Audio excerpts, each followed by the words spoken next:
moi j'ai fait une année à Saint-Maurice, j'ai eu le bac.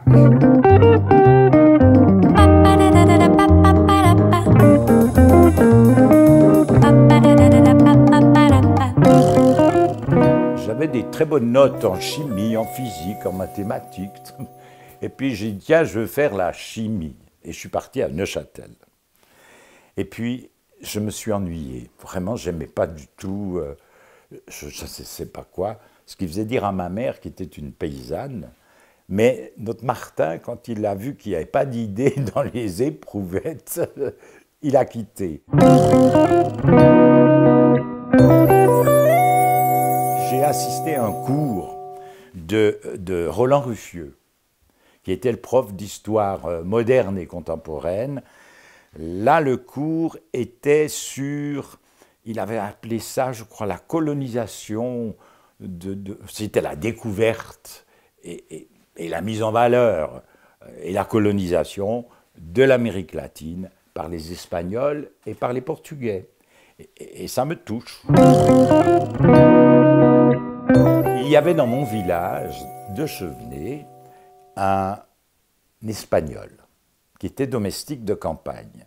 Il était catholique comme moi, il allait à la messe le dimanche comme moi, il allait à l'apéro comme moi, mais personne ne lui parlait.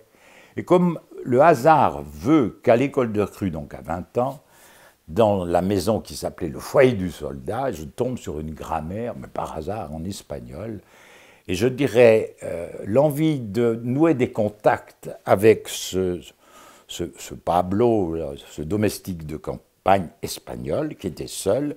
Et puis le cours un peu de Roland Ruffieux, ça fait une amalgame et une explosion. Et puis j'ai eu envie de faire quelque chose sur la Suisse et l'Amérique latine. Je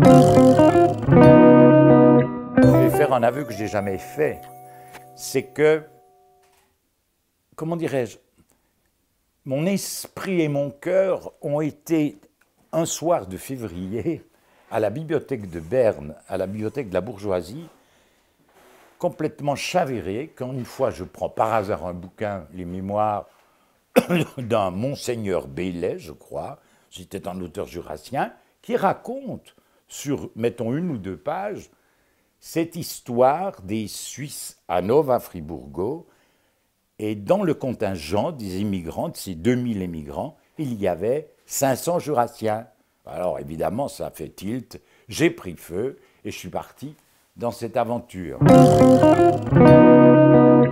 À l'époque, vous savez, il n'y avait pas encore cette organisation du Fonds national ou des bourses. Non, il n'y avait rien de tout ça. Hein. Il fallait, nous, on avait économisé, on mangeait un peu plus de cervelas rôti, et puis on avait mis l'argent de côté. Et puis je suis parti là-bas, mais c'était en 67, il y a donc 50 ans. 50 ans, vous vous rendez compte?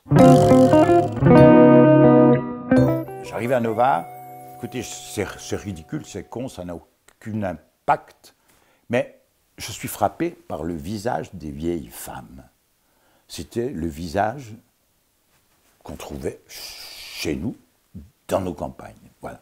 Et puis, quand je discutais avec les gens à Nova Friburgo, alors qu'ils s'appelaient Vermelinger, par exemple, non, pour eux, j'étais allemand. C'était incroyable.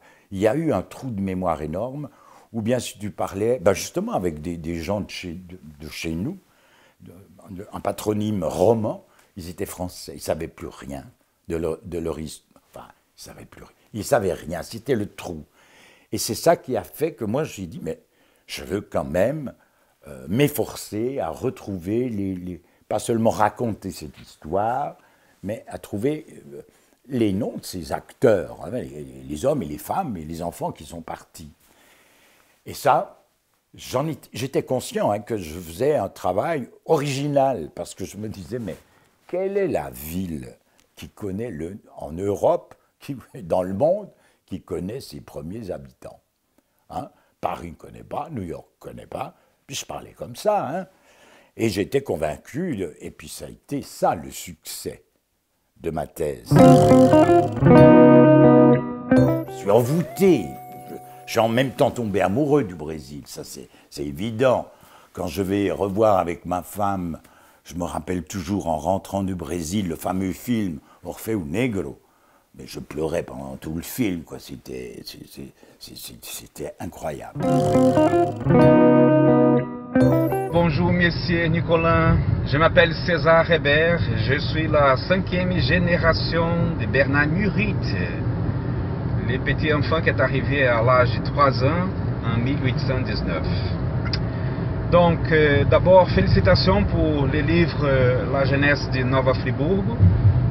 Pour moi, c'est la Bible, hein? Je regarde tous les jours, je regarde les dates, les informations. Ma question est-ce que nous aurons une surprise pour fêter les 200 ans de la fondation et colonisation suisse à Nova Friburgo?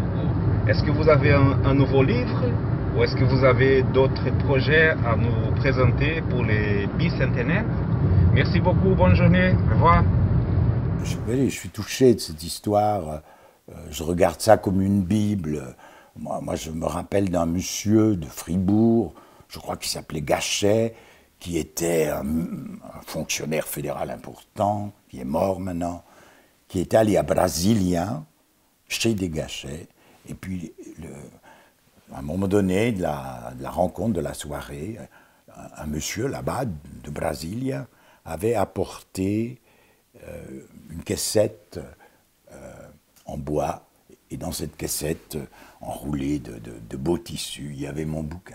Mais vous ne planchez sur aucun ouvrage? Si, alors maintenant je suis allé en janvier et je leur ai proposé de refaire une suite. Ma thèse s'arrête en 25 et il y a une image plutôt négative, en tout cas quand je faisais ma thèse, que je trouvais toujours dans les archives. Nova Friburgo, finalement, au départ, c'est un échec, quoi. En gros, c'est comme ça. Et puis, j'ai dit, mais moi, j'ai trouvé en 1835 un Bernois à la Diète fédérale qui demande la mise en place d'une émigration dans la région, non pas de Nova Friburgo, mais c'est la même région de Cantagallo, là où les Suisses se sont sauvés, sont partis, et puis on fait la conquête ils se sont sauvés avec le café, quoi. Hein. Et là, mais Fribourg répond à nouveau qu'ils ont plutôt un mauvais souvenir en 1835, vous voyez, qu'ils n'avaient pas de nouvelles, etc. Alors voilà, ça c'est beau aussi que pour le centenaire, il n'y avait pas un fribourgeois. Je crois que le gouvernement de la ville avait envoyé 1 ou 2 bouquins, je ne sais plus quoi. Et puis maintenant, bah, vous voyez, il y aura des conseillers d'État, des chœurs, c'est formidable, c'est aussi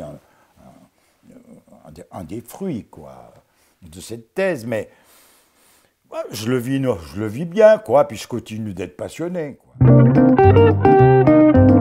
Ma femme dit toujours, après tout ce qu'on a vécu avec Nova, en fait, on a eu 3 enfants, André, Alexandre, les 2 fils, et puis Nova Friburgo, quoi.